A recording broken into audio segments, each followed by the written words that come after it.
Audrey here with Crystal's Clean Kitchen, where we help make clean eating a lifestyle.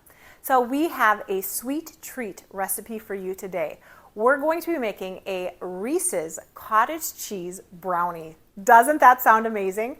Now, if you've been following my channel for the last couple of weeks, you know that we are doing a whole series on all the fun things that you can make with cottage cheese. So this goes along perfectly with that. Now, the other benefit of this recipe is that it's low-carb friendly, it's keto approved, and it's packed with protein, which makes this the perfect treat.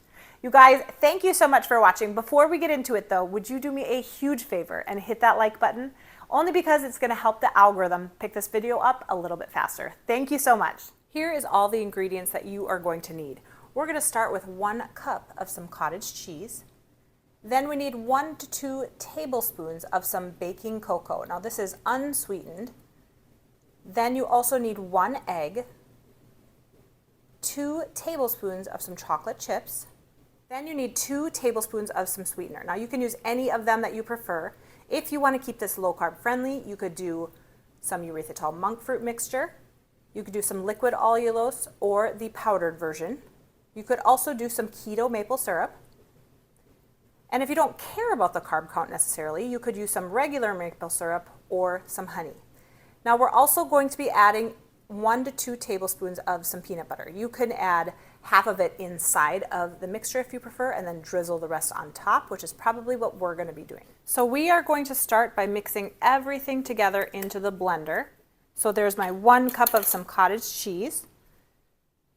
I will be adding in my 2 tablespoons of some cocoa powder. I'm going to just add a very little bit of the peanut butter into the batter, and the rest I'm going to do on the top. I'm going to add in a little sweetener. I'm choosing to do maple syrup, but just remember, if you do maple syrup, it is not considered low carb. If you want to do the low carb version, you have to do the allulose sweetener or the monk fruit or the keto maple syrup, something like that. And then you also want to add your 1 egg. Then just mix it up. I also like to scrape down the sides just to make sure no cocoa powder or peanut butter is stuck to the side. Then we're going to pour it into a small dish. I'm going to bake this at 350 degrees for about 20 to 25 minutes. I just pulled out my brownie. Still a little jiggly in the middle, which is perfect. I'm going to let it completely cool down. So this has cooled down completely. I'm going to take a little bit more peanut butter and just kind of drizzle this over the top. You could do almond butter, you could do any kind of nut butter that you wanted though.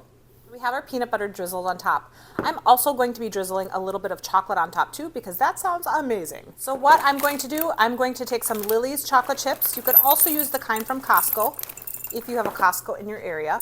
I'm just going to put a couple of them in the bottom of a glass jar and put probably a teaspoon of some coconut oil into it as well. Then I'm going to be heating it up in the microwave, probably 20 seconds at a time, and stirring it in between each of those times. All right, the chocolate is done, nice and liquidy, and I am just going to be drizzling a little bit over the top of this. This looks super amazing. Here it is. I cannot wait to do a taste test. This looks so amazing. Now, when I was cooking this, I actually cooked it for 25 to 30 minutes. And I wanted, when I pulled it out, it wasn't super jiggly. So make sure to keep a note of that. Okay, let's do this.